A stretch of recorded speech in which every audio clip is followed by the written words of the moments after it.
사람이 죽으면 부검을 하는 경우가 있습니다.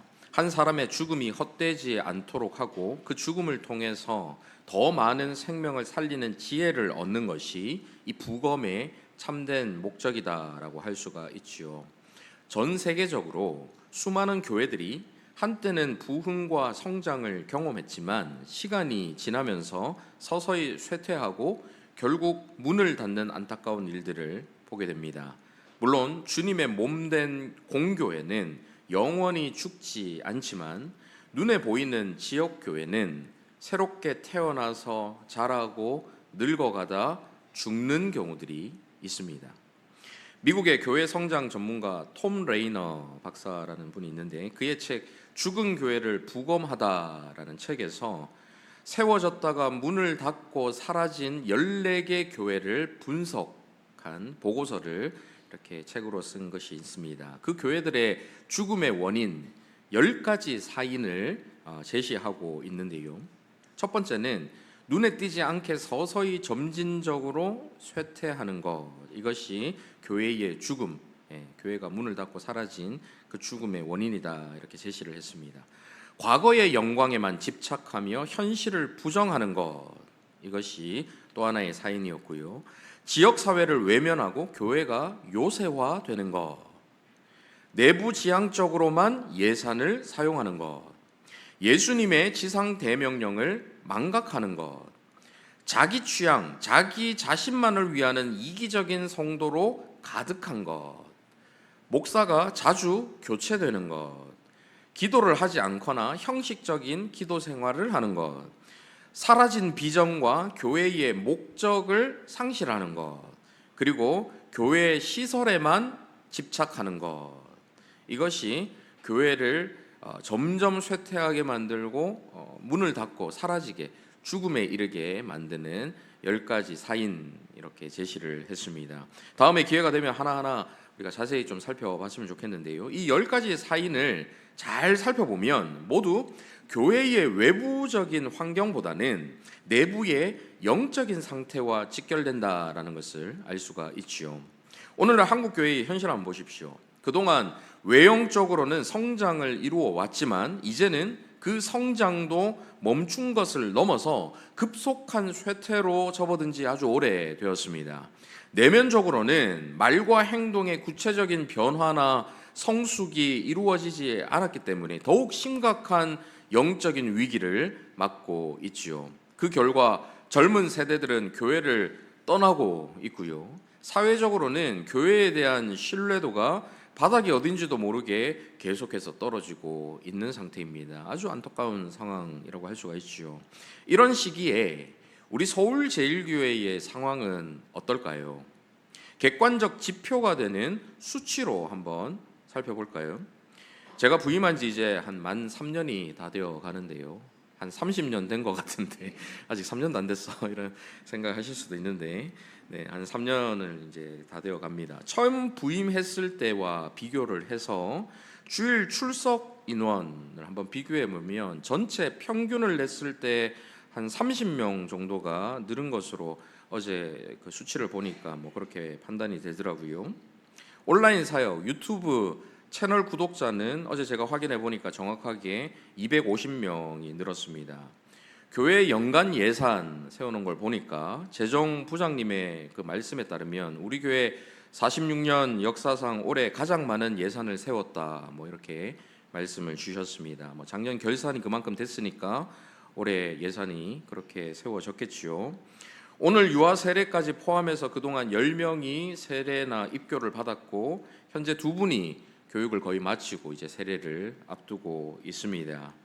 올해 초 직분자 선출이 있었죠. 물론 피택되지 않아서 아쉬운 분들도 계시겠지만 1차 투표만으로 이렇게 많은 분들이 피택되는 경우는 어느 교회에서도 보기 힘든 아주 드문 일입니다. 특히 한 번으로 끝낸 투표에서 권사 피택자가 7분이나 나왔다 하는 것은 그만큼 우리 성도님들의 마음이 분열되지 않고 하나로 모여 있다라는 것을 눈으로 볼 수 있는 그런 증거다라고 할 수가 있습니다. 숫자가 줄어들지만 않아도 부흥이라고 이야기하는 현재의 한국 교회의 상황으로 볼 때 우리 교회는 가시적인 지표로만 보면 아주 조금씩 성장을 하고 있는 상황으로 보입니다. 하지만 이러한 숫자보다 훨씬 더 중요하고 저와 여러분이 더욱 주의 깊게 살펴봐야 하는 부분이 있습니다. 그것은 바로 저와 여러분 가운데에 지속적인 영적 성장이 있는가 하는 것이죠. 영적 성장을 수치와 같은 객관적 지표로 확인하기는 어려울 것입니다. 저와 여러분의 내면을 자세히 바라보며 정말 내가 이전보다 더 주님과 가까이 있는가, 이전보다 더 주님을 깊이 사랑하고 있는가, 예배에 대한 기대, 말씀에 대한 갈망, 교회에 대한 사랑, 이런 것들이 내 안에서 점점 더 커져가고 있는가, 이런 것들을 살펴봐야 하는 거죠. 나의 말과 행동에는 조금씩이라도 남을 배려하고 남을 세워주는 변화가 나타나고 있는가, 나로 인해서 복음이 드러나고 하나님의 영광이 나타나고 생명이 확장되는 역사가 계속해서 일어나고 있는가, 이런 것들을 면밀하게 체크해 봐야 하는 것입니다.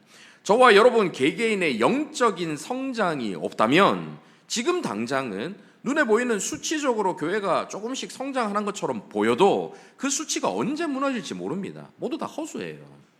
저와 여러분의 영적인 성장이 더욱 중요하고 그 영적 성장을 바탕으로 해서 뭔가 눈에 보이는 것도 바뀌어야 되지, 그런 영적 성장, 영적 성숙 없이 바뀌는 것은 언제 달라질지 모르는 것입니다. 살아있는 것처럼 보이지만 생기가 없으면 결국 마른 뼈와 같이 죽은 것이나 다름없기 때문이죠. 오늘 우리가 살펴보려고 하는 죽은 교회의 영적 부검 보고서, 이것은 교회가 왜 생명력을 잃어가는지를 정확하게 진단해서 다시 생명력 넘치는 교회로 회복되는 길을 찾기 위함입니다. 오늘 말씀을 통해서 저와 여러분 개인의, 그리고 나아가 우리 서울제일교회의 영적인 상태를 정확하게 진단하고 더욱 생명력 넘치는 교회로 되살아나는 진짜 부흥을 꿈꿀 수 있기를 바랍니다. 먼저 오늘 본문 31절 32절을 같이 한번 읽어보시겠습니다. 같이 읽습니다. 시작. 또 이르시되 이 세대의 사람을 무엇으로 비유할까? 무엇과 같은가? 비유하건대 아이들이 장터에 앉아 서로 불러 이르되 우리가 너희를 향하여 피리를 불어도 너희가 춤추지 않고 우리가 곡하여도 너희가 울지 아니하였다 함과 같도다. 옛날 시골 마을에는 시장이 매일 열리는 게 아니었죠. 3일장, 5일에 한 번 이렇게 장이 열리고, 그 장이 열리지 않는 때는 넓은 장터가 그냥 공터로 남아 있었습니다. 거기는 어린이들의 놀이터로 바뀌었죠. 고대 근동 지역의 장터도 마찬가지였습니다. 아이들은 그곳에서 뛰어놀면서 어른들 흉내를 내면서 놀았죠. 혼인잔치 놀이를 하거나 장례식 놀이, 이런 것들을 하면서 놀았다라고 합니다. 혼인잔치 놀이를 할 때에는 한 무리가 피리를 불며 음악을 연주하는데요, 물론 진짜 피리를 불었을 수도 있고 입으로 그냥 피리 소리를 냈을 수도 있겠죠. 그렇게 피리를 불며 음악 연주를 하면 다른 아이들이 그 음악에 맞춰서 즐겁게 춤을 추면서 혼인잔치 놀이를 하는 것입니다. 장례식 놀이를 할 때에는 한 무리의 아이들이 아이고 아이고 곡을 하면, 물론 걔네들이 아이고 했는지는 모르겠지만 우리나라 상으로 보면 막 아이고 아이고 곡을 하면 그 옆에서 다른 무리의 아이들이 함께 막 우는 소리를 내고 슬퍼하는 신용을 하면서 같이 동조하는 그런 공동체 놀이가 바로 이런 놀이라고 할 수가 있습니다. 그런데 예수님께서 지금 묘사하시는 상황은 어떻습니까? 한 무리의 아이들이 혼인잔치 놀이를 하면서 피리를 불며 함께 춤추자 이렇게 이야기를 하는데, 다른 아이들은 나는 혼인잔치 놀이하기 싫어 하면서 거기에 전혀 반응하지 않는 거예요. 피리를 불어도 춤을 추지 않는 겁니다. 혼인잔치 놀이가 싫으면 우리 그러면 장례식 놀이 할까? 하면서 옆에서 이번에는 구슬프게 막 곡을 하는데, 그들은 또다시 나는 장례식 놀이도 싫어 하면서 전혀 반응하지 않는 것입니다.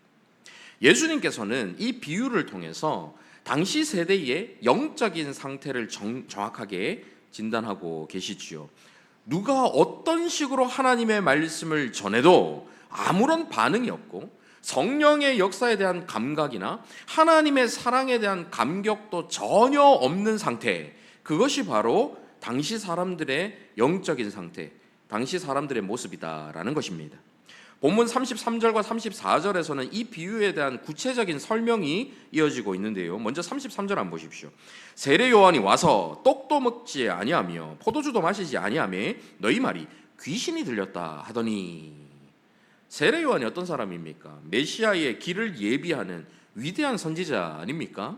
그는 세속을 떠나서 광야에 살면서 메뚜기와 석청 이런 것들을 먹으면서 낙타 털 옷을 입고 그렇게 살았습니다. 정말 극단적으로 경건하고 청렴하게 살았죠.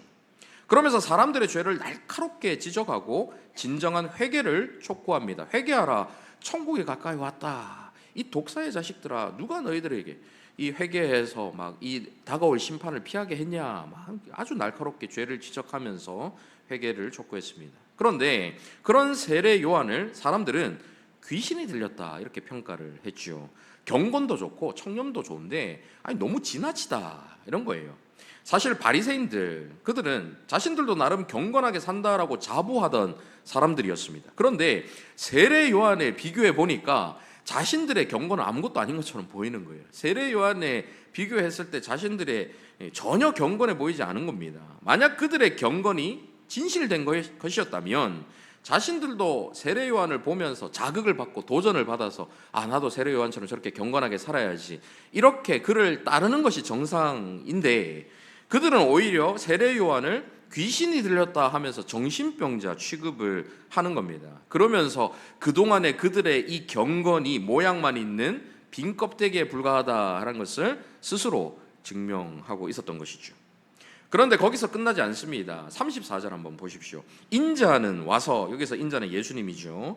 예수님께서 오셔서 먹고 마시매 너희 말이 보라 먹기를 탐하고 포도주를 즐기는 사람이요 세리와 죄인의 친구로다 하니.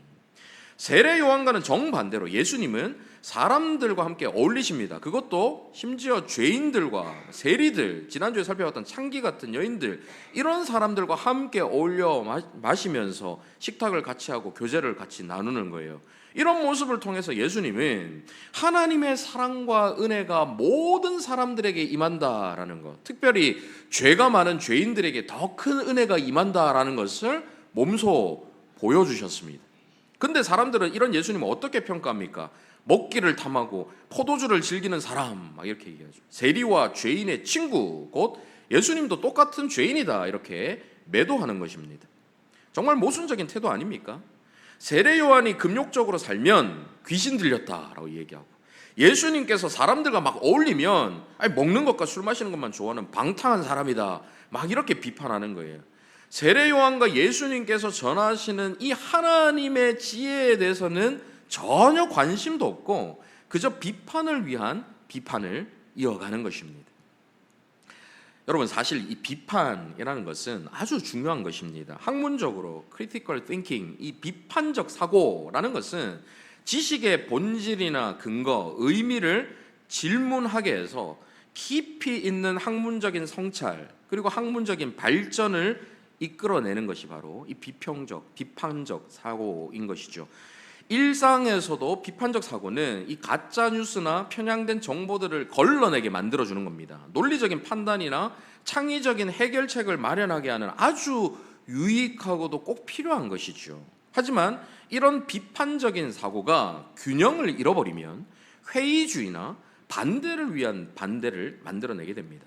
더 나은 대안을 위해 비판하는 것이 아니라 그냥 무조건 나쁘다고 하고 이것도 저것도 다 싫다라고 하는 것이죠. 여러분 잘 아시는 이 스머프라는 만화 잘 아시죠? 이 벨기에에서 만들어진 만화거든요. 스머프라는 만화에 보면 투덜이라는 이름을 가진 스머프가 나옵니다. 뭐 거기 막 그 똑똑한 그 똑똑한 스머프도 있고 뭐 파파 스머프도 있고 여러 그 스머프들이 있는데 그 중에 투덜이 스머프라는 스머프가 있어요. 이 스머프는 뭐만 하면 다 싫다라고 합니다. 밥 먹자 그러면 난 밥 먹는 거 싫어 이렇게 얘기하고 어디 놀러 가자 하면 난 놀러 가는 거 싫어. 제가 어제 설교 준비하면서 이 영상 일부러 찾아봤거든요. 그 편에 보니까 심지어는 가만히 서 있으면서 이렇게 얘기하는 거예요. 나는 가만히 서 있는 것도 싫어. 가만히 서 있는 것도 싫다면서 모든 것이 다 싫다고 하는 투더리 스머프가 나왔습니다. 이런 투더리 스머프 같은 사람은 개인적인 삶에 있어서 전혀 성장이 있을 수가 없습니다. 공동체 안에 이런 사람이 많으면 그 공동체에는 희망적인 변화나 발전적인 미래를 가지기가 참 어렵지요. 교회 안에 이런 사람들이 많으면 어떻게 될까요? 목사가 죄와 회개의 말씀을 전하면 너무 율법적이다, 사랑이 없다 이렇게 비판하고, 반대로 사랑과 위로의 말씀을 전하면 너무 느슨하다, 세상과 타협한다 막 이렇게 비판을 하죠. 교회가 전통을 지키면 시대에 뒤떨어진 교회라고 비판하고, 변화를 시도하면 전에는 그렇게 하지 않았어, 너무 세속적이야 반응하는 것이죠. 새로 오는 사람들에 대해서는 경계하고, 아무도 새로 오지 않으면 교회가 부흥하지 않는다 비판을 합니다. 아이들이 떠들면 시끄럽다고 나무라고, 아이들이 없으면 교회가 미래가 없다 이렇게 이야기를 하지요. 여러분, 우리 서울제일교회는 어떻습니까? 우리 안에 투덜이 스머프는 없습니까? 이 타이밍에 여러분 시선 처리를 잘 하셔야 됩니다. 괜히 옆 사람과 눈이 마주쳐가지고 괜한 오해를 살 수가 있으니까요. 시선 처리를 잘 하셔야 되는데, 아무튼 여러분, 건설적인 비판 그리고 파괴적인 비판, 이 구분을 잘 하셔야 합니다. 비판이라고 모두가 똑같은 비판이 아닌 거예요. 이 비판 속에는 건설적인 비판이 있고 파괴적인 비판이 있습니다. 건설적인 비판은 사랑과 관심에서 나오는 것이죠. 그리고 회복과 성장을 목적으로 하는 것입니다. 그러니 그 비판의 끝에는 반드시 더 나은 대안이 나오거나 아니면 그 대안을 찾는 과정이 이어지게 되어 있습니다. 이런 건설적인 비판은 교회의 영적인 성장을 위해서 꼭 필요한 것이죠. 제가 늘 생각하는 신앙 강조하지 않습니까? 우리가 생각하면서 신앙을 해야 하는데, 우리 교회가 더 좋은 교회로 발전하기 위해서는 어떻게 하면 우리 교회가 더 달라질 수 있을까? 더 좋은 교회가 될 수 있을까? 계속해서 생각하는 게 필요하죠. 여러분이 평소에도 교회 곳곳을 관심 있게 보면서 건설적인 비판을 많이 해주셔야 합니다. 그래야 우리 교회가 더 좋은 교회로 나아갈 수가 있는 것이죠. 그런데 이런 건설적인 비판과는 완전히 다른 파괴적인 비판은 교만과 이기심에서 나오는 것이죠. 정죄와 파괴 자체를 목적으로 하는 것이기 때문에 교회에 아주 치명적이고도 나쁜 악영향을 끼치는 것입니다. 비판과 정죄가 난무하는 곳에서 진정한 사랑의 교제가 이루어질 수가 없겠지요. 파괴적인 비판은 성도들 사이에 불신과 의심이 생기게 만듭니다. 결과적으로 교회의 하나됨을 깨뜨리게 만드는 것이죠.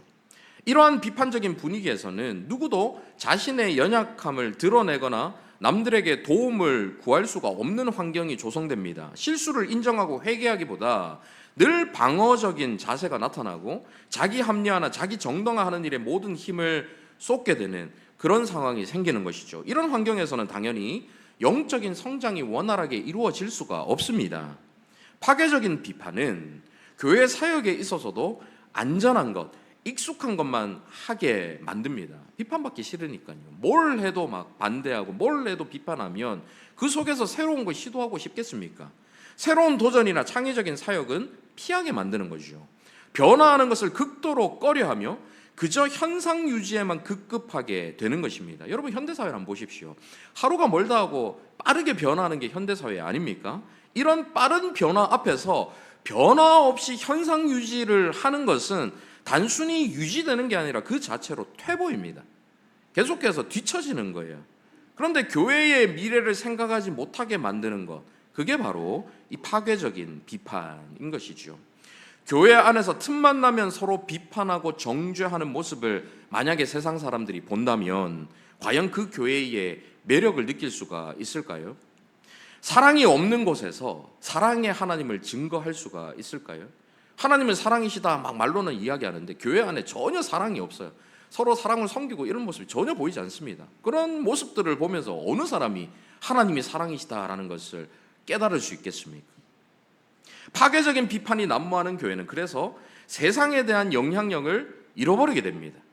교회의 존재 목적인 하나님의 영광이 드러나기보다는 오히려 그 영광이 가려지고 나아가 하나님의 이름을 욕되게 만드는 것이죠. 교회의 존재 목적이 사라지니 그 교회는 살아있는 것처럼 보여도 결국 죽은 교회가 될 수밖에 없는 것입니다. 이렇게 건설적인 비판과 파괴적인 비판, 우리는 항상 구분해야 하겠죠. 그렇다면 이런 파괴적인 비판이 생기는 원인이 무엇일까요? 그 근본적인 뿌리를 찾아보면 그곳에 자기의와 영적인 교만이 자리 잡고 있다라는 것을 알게 됩니다. 자기의라는 것은 자신의 기준과 방식이 절대적으로 옳다라고 생각하는 마음입니다. 자신의 신앙 방식, 자신의 예배 방식, 자신의 사역 방식, 이것이 가장 좋은 것이다라고 생각을 하고 다른 방식들은 인정하지를 않는 것이죠. 영적인 교만이라는 것은 자신이 다른 사람보다 영적으로 더 우월하다라고 생각하는 마음인데요. 이런 교만한 마음은 다른 사람들을 쉽게 비판하고 정죄하게 만들죠. 오늘 본문에 나오는 사람들, 곧 피리를 불어도 춤추지 않고 곡하여도 울지 않는 사람들이 바로 이런 자기의와 영적인 교만에 사로잡혀 있는 사람들이었습니다. 그들은 자신들의 종교적인 전통과 관습이 가장 옳다라고 여겼고 그것과 다른 모든 것들을 거부했죠. 그러니 세례 요한의 금욕적인 삶도 귀신 들렸다라고 비판하고 예수님의 포용적인 사랑도 방탕하다라고 비판하는 것입니다. 이렇게 내면의 마음, 곧 뿌리부터 썩어 있으니 자신들이 하나님을 위해 행한다라는 모든 말과 행동들이 오히려 모두 하나님의 역사를 방해하고 하나님의 뜻을 거스르는 결과를 낳게 됩니다. 하나님께서 보내셔서 메시아의 길을 예비하게 하신 세례 요한도 귀신 들렸다고 비판하는 것은 세례 요한을 통해서 이루고자 하시는 하나님의 뜻에 반하는 것이죠. 주님을 이 땅에 보내셔서 구원 사역을 이루시게 하는 것이 하나님의 뜻인데 그 예수님을 향해서 막 방탕한 사람이다 비판하고 거부하는 것은 예수님을 통해 이루고자 하시는 하나님의 그 뜻을 반대하는 것하고 똑같은 것입니다. 자신들은 열심히 하나님을 섬긴다라고 생각하고 착각하고 말과 행동을 하는데 그런 열심이 오히려 열심히 하나님을 반대하는 결과를 낳게 되는 것이죠. 하나님은 다양한 사람들을 통해 다양한 방식으로 일하시는데 자신의 좁은 시각과 기준으로 하나님까지 판단하고 제한하면서 본인도 모르게 하나님 나라의 확장을 앞장서서 가로막는 빌런, 곧 악당이 되는 것입니다. 하나님은 인간이 만든 공식에 딱 맞게 일하시지 않습니다. 때로는 엄격하게, 때로는 부드럽게 일하시죠. 때로는 직접적으로 일하시고 때로는 간접적으로 일하십니다. 때로는 급하고 빠르게 일하시기도 하고 때로는 느리고 천천히 역사하시는 분이시죠. 그래서 오늘 본문 35절에서 예수님께서 이렇게 말씀하십니다. 35절 같이 한번 읽어보실까요? 시작. 지혜는 자기의 모든 자녀로 인하여 옳다함을 얻느니라. 여기서 지혜라는 것은 하나님의 뜻과 계획을 의미하는 것입니다. 지혜의 자녀들이라는 것은 하나님의 지혜를 받아들이고 순종하는 사람들을 뜻하는 것이죠. 이들은 하나님께서 다양한 방식으로 역사하신다라는 것을 철저하게 인정하고 자신의 좁은 기준으로 하나님을 제한하지 않습니다. 그래서 그들의 삶을 통해서 하나님의 지혜가 옳다라는 것을 증명하는 것이죠. 따라서 우리는 우리의 연약하고 한계 많은 이 판단과 기준으로 하나님의 방식을 비판하거나 제한하지 않고 하나님의 무한하신 지혜와 신실하심을 신뢰해야 하는 것이죠. 파괴적인 비판을 하게 하는 또 다른 원인은 이기적인 신앙생활, 형식적인 종교생활에 빠져 있기 때문입니다. 지난주에 제가 부부구역과 나눔을 하면서 이런 말씀을 드렸는데요. 제가 오후에 연합구역 모임을 하면 부부구역에 들어가서 우리 부부구역원들과 이렇게 같이 여러 가지 말씀 나누거든요. 막 요즘에 여러 이런 깨달은 것들 나누면서 굉장히 은혜로운 시간 보내는데 지난주에 제가 이런 말씀 드렸습니다. 누군가에게 옆에 있는 아내를 소개할 때 제가 사랑하는 사람입니다 라고 소개하는 것과 저와 결혼 생활을 하는 사람입니다 라고 소개하는 것은 아주 큰 차이가 있다라고 말씀을 드렸습니다. 여러분의 남편이나 아내가 여러분을 저와 결혼 생활을 하는 사람입니다 라고 소개했다라고 여러분 한번 생각을 해보십시오. 그날 집에 들어가자마자 여보 근데 아까 그거 무슨 뜻이야? 무슨 말이야? 아니 결혼 생활 하는 사람 뭐 틀린 얘기는 아닌데 나는 그냥 결혼 생활만 같이 하는 사람이야? 무슨 뜻으로 한 얘기야? 이러면서 아주 살벌한 전쟁이 시작이 되겠지요. 물론 결혼 생활을 함께 하는 것 틀린 말은 아닙니다. 하지만 결혼 생활 자체가 목적이 아니지요. 사랑하기 때문에 결혼을 했고 사랑하기 때문에 함께 결혼 생활을 이어가는 것 아닙니까? 정말 중요한 것은 사랑이지요. 우리의 신앙생활도 마찬가지입니다. 지금도 살아계신 예수 그리스도와 인격적인 사랑을 나누는 것이 예배이고 그것이 기도이고 신앙생활이죠. 교회는 나의 만족과 유익과 탐욕을 채우는 곳이 아니라 머리요 주인 되신 주님과 나누는 살아있는 사랑의 교제, 유기적인 관계가 핵심인 곳입니다. 그런 주님에 대한 사랑 없이 눈에 보이는 형식과 의식만 갖추고 내가 선호하는 방식만을 고집하는 것은 다른 사람에게 주님을 소개하면서 제가 신앙생활 하는 분입니다, 제가 종교생활 하는 분입니다, 이렇게 소개하는 거하고 똑같은 거예요. 사랑이 전제되지 않으니 신앙생활도 그저 구색 갖추기만 급급하고 그마저도 자신이 생각하는 방식에 맞지 않으면 파괴적인 비판과 정죄가 이어지게 되는 것입니다. 그런 사람들이 가득한 교회는 결국 죽어갈 수밖에 없는 것이죠. 저와 여러분이 주일마다 이곳에 나와서 예배하는 것은 그저 자리를 채우는 게 중요한 게 아니에요. 예배 한번 드려서 형식적으로 의식을 치르는 자체가 목적이 아닙니다. 그것은 주님을 사랑하기 때문에 이 예배라는 형식을 통해 그 사랑이 표현되는 것뿐이죠. 정말로 중요한 것은 주님을 향한 사랑인 것입니다. 그렇다면 죽어가는 교회가 어떻게 다시 회복될 수가 있을까요? 그 답은 오직 예수 그리스도 안에서만 찾을 수가 있습니다. 세례 요한이 회개를 외치든 예수님이 사랑을 외치든 아무런 감동도 감격도 없이 무심하거나 아니면 파괴적인 비판적인 태도를 보이는 가장 큰 이유는 그리스도의 사랑을 충분히 경험하지 못했기 때문이죠. 그리스도께서 우리를 어떻게 사랑하셨는가 하는 것을 우리가 충분히 깊이 묵상할 때에 우리도 서로를 그런 사랑으로 사랑할 수 있게 되는 것입니다. 예수 그리스도는 우리의 부족함과 연약함을 다 아시면서도 우리를 끝까지 사랑하셨지요. 우리가 그분을 배신하고 부인할 때조차 그분은 우리를 포기하지 않으셨습니다.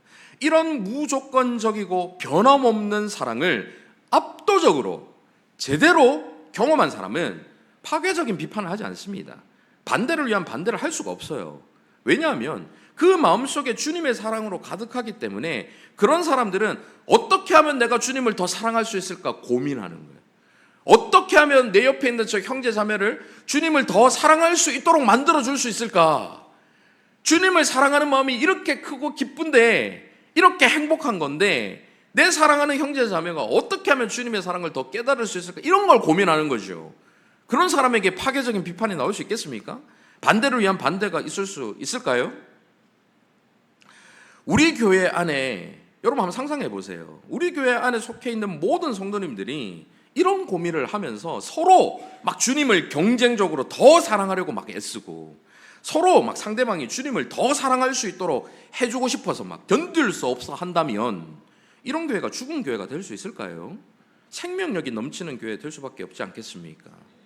우리 서울제일교회가 그런 교회 될 수 있기를 바랍니다. 저와 여러분이 날마다 주님의 사랑을 더 깊이 체험하고 어떻게 하면 주님을 더 사랑할 수 있을까? 이런 거에만 고민해서 다른 고민할 시간조차 없도록. 여러분 우리에게 시간은 그렇게 많지 않아요. 인생에 집중적으로 꼭 필요한 고민만 해도 우리 인생은 짧습니다. 그런데 뭐 다른 고민들 할 시간이 어디 있습니까?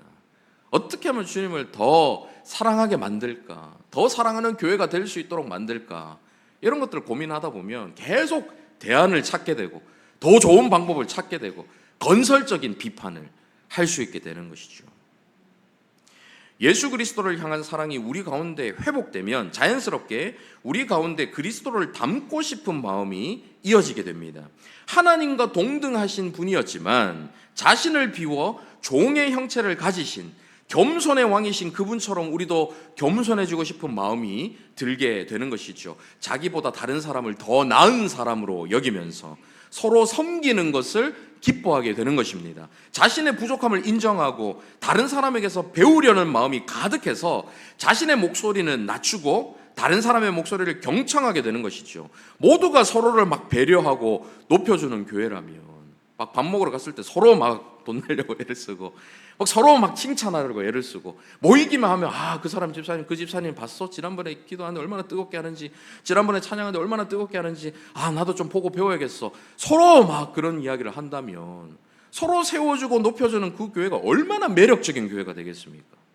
세상 사람들이 그 공동체에 끼고 싶지 않겠습니까? 와, 저기만 가면 내가 진짜 높은 사람처럼 여겨져, 내가 정말 가치 있는 사람처럼 여겨져, 서로 얼마나 섬겨주는지, 얼마나 서로 사랑하는지, 나 저 교회에 꼭 가고 싶어, 저 공동체에 꼭 가고 싶어. 얼마나 매력적인 교회가 되겠습니까? 예수님에 대한 사랑이 회복되고 그분의 겸손을 담고 싶어지게 된다면 이어서 예수님께서 사셨던 것처럼 그 사명에 집중하는 삶을 살아갈 수 있게 되는 거죠. 예수님은 아주 분명한 사명의식을 가지셨고 그 사명을 위해 한평생 흔들림 없이 사셨습니다. 그리스도를 닮아가는 교회는 그래서 그분의 사명을 이어가는 교회의 본질적인 사명에 집중하게 되는 것이죠. 우리 교회가 왜 존재해야 하는가? 우리는 무엇을 위해 부르심을 받았는가? 이 질문에 대한 명확한 답, 곧 모든 민족에게 가서 복음을 전파하고 예수 그리스도의 제자가 될 수 있도록 만드는 이 지상 대명령을 늘 마음에 두고 그 사명을 위해 한 마음으로 달려가는 것이죠.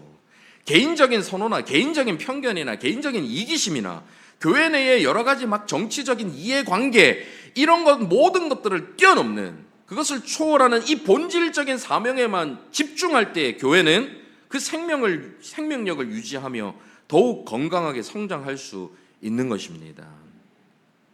이제 말씀 맺겠습니다. 오늘 말씀을 통해 발견한 교회의 죽음의 징후들, 곧 영적 무감각, 영적인 무관심, 파괴적인 비판, 이런 모습들이 혹시라도 저와 여러분 가운데 나아가 우리 교회 안에 조금이라도 있다면 우리는 이를 아주 심각하게 받아들여야 합니다. 이것들은 단순한 문제나 일시적인 현상으로 끝나는 것이 아닙니다. 개인은 물론이고 교회의 영적인 생명력을 서서히 잃어버리게 만드는 아주 치명적인 독과 같은 것들인 것이죠. 이를 극복하기 위해 우리는 예수 그리스도를 향한 사랑을 회복하여 보이기 위한 종교 생활을 하는 것이 아니라 사랑의 실제적인 나눔이 있는 참된 신앙생활을 해야만 합니다. 그리스도의 겸손으로 서로를 섬기며 쓸데없는 비판은 멈추고 그런 시간에 주님께서 우리에게 맡기신 사명에 더 집중하면서 나아가는 것이죠. 오늘 우리 가운데에 이제 이 시간 이후에 유아 세례를 받는 아기가 있습니다. 지금 유치부와 초등부는 여름 성경학교 중입니다. 어제도 아침 일찍부터 와가지고 막 물놀이도 하고 여름 성경학교 열심히 하고 있는데요. 이 어린 우리 자녀들에게 여러분 어떤 교회를 물려주고 싶으십니까? 아무런 영적 유익을 누리지도 못하고 미래에 대한 꿈도 소망도 품을 수 없는 죽은 교회를 물려주고 싶으십니까? 아니면 늘 새롭게 변화하고 끊임없이 성장하는 생명력 넘치는 교회를 물려주고 싶으십니까? 우리 교회의 내일은 주님과 동행하며 하나님의 지혜를 신실하게 따르는 저와 여러분의 오늘에 달려 있음을 꼭 기억하실 수 있기를 간절히 바랍니다. 이제 말씀을 생각하며 함께 찬양했으면 좋겠는데요. 이 땅의 동과 서 남과 북 함께 고백하시겠습니다.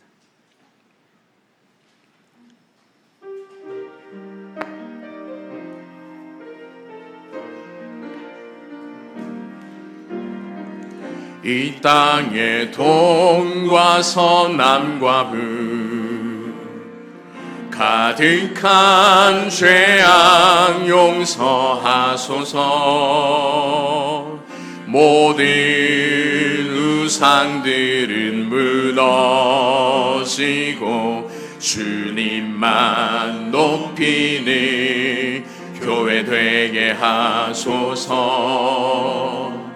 이 땅에 지친 모든 영혼 주 예수 사랑 알게 하소서. 저들의 아픔과 눈물 씻는 주님의 보혈 이 땅 치유하소서. 성령의 새바람 성령의 새바람 이 땅에 불어오소서. 이 땅에 불어오소서. 주의 영 그 생기로 주의 영 그 생기로 우리를 다시 살리사 를 다시 살리사 이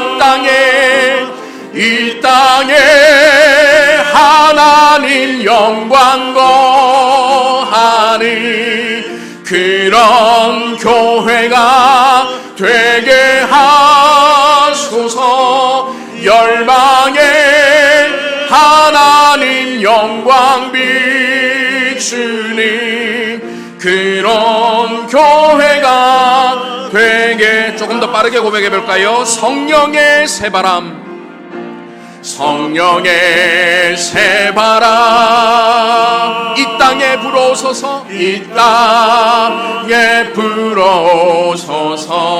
주의 영 그 생기로, 주의 영 그 생기로 우리를 다시 살리사, 를 다시 살리사 이 땅에 하나님 영광 거하는, 하나님 영광 거하는 그런 교회가 되게 하소서. 열방에 하나님 영광 비추니 그런 교회가 되게 부흥의 불길 타오르게 하소서. 부흥의 불길 타오르게 하소서. 진리의 말씀 이 땅 새롭게 하소서. 은혜의 강물 흐르게 하소서. 은혜의 강물 흐르게 하소서. 성령의 바람 이 땅 가득 불어와 흰옷 입은 주의 순결한 백성, 흰옷 입은 주의 순결한 주의 영광 위해 이제 일어나 열방을 치유하며 행진하는 영광의 그날을 주소서. 할렐루야. 사랑하는 여러분, 이 시간 저와 여러분의 영적인 상태, 우리 서울제일교회의 영적인 상태를 한번 점검해 볼 수 있으면 좋겠습니다. 앞에서 아무리 피리를 불어도 춤추지 않고 곡을 해도 함께 울지 않는 영적인 무감각과 무관심이 우리 가운데 있지는 않습니까? 무엇을 해도 늘 파괴적인 비판만 늘어놓는 죽은 교회를 만드는 모습, 그런 모습이 혹시 우리 가운데 있지는 않습니까? 이 시간 말씀을 생각하며 함께 기도하실 때 주님을 향한 사랑이 회복되게 하여 주시옵소서. 주님을 닮은 겸손이 회복되게 하여 주시옵소서. 맡기신 사명에 충실해서 이 땅에 하나님 영광 비추는 우리 서울제일교회, 그리고 저희 모두가 될 수 있도록 인도하여 주시옵소서. 말씀을 생각하며 함께 기도하며 나가도록 하겠습니다. 자비로우신 아버지 하나님, 우리의 심령을 돌아봅니다. 우리의 교회를 돌아봅니다. 영적인 무감각과 무관심, 파괴적인 비판이 우리 가운데 있지는 않은지 우리 자신을 돌아보게 하심에 감사를 드립니다. 죽은 교회로 만들어내는 파괴적인 비판, 반대를 위한 반대가 우리 가운데 있지 않게 하여 주시고, 늘 대안을 제시하고 더 나은 대안, 더 나은 발전, 더 나은 성장을 위한 건설적인 비판이 우리 가운데 회복되게 하여 주시옵소서. 주님을 향한 사랑이 우리 가운데 온전히 회복되어 형제자매를 바라보며 비판하는 것이 아니라, 정죄하는 것이 아니라 오히려 세워주는 저희가 되게 하여 주시고, 오히려 그들을 위하여 기도하는 저희가 될 수 있도록 주님 역사하여 주시옵소서. 우리 교회를 위하여 늘 관심을 가지고 사랑을 가지고 기도하게 하여 주시고, 교회 곳곳에 부족함이 보일 때마다 비판으로 끝나는 것이 아니라 오히려 자신이 그 자리에 서서 그 부족함을 채워낼 수 있는 저희 모두의 심령들이 다 될 수 있도록 주님 역사하여 주시옵소서. 아버지 하나님 붙드시고 함께하여 주실 줄 믿사옵고 살아계신 예수 그리스도의 이름으로 기도합니다. 아멘. 사랑하는 아버지 하나님, 우리 안에 영적인 무감각과 무관심이 있다면, 파괴적인 비판과 정죄의 마음이 있다면 그 모든 마음을 그리스도의 사랑으로 깨끗이 씻어주시고 주님의 능력 안에서 생명력 넘치는 교회, 영적인 성장이 날마다 일어나는 저희 모두의 삶이 될 수 있도록 인도하여 주시옵소서. 살아계신 예수 그리스도의 이름으로 기도하옵나이다. 아멘.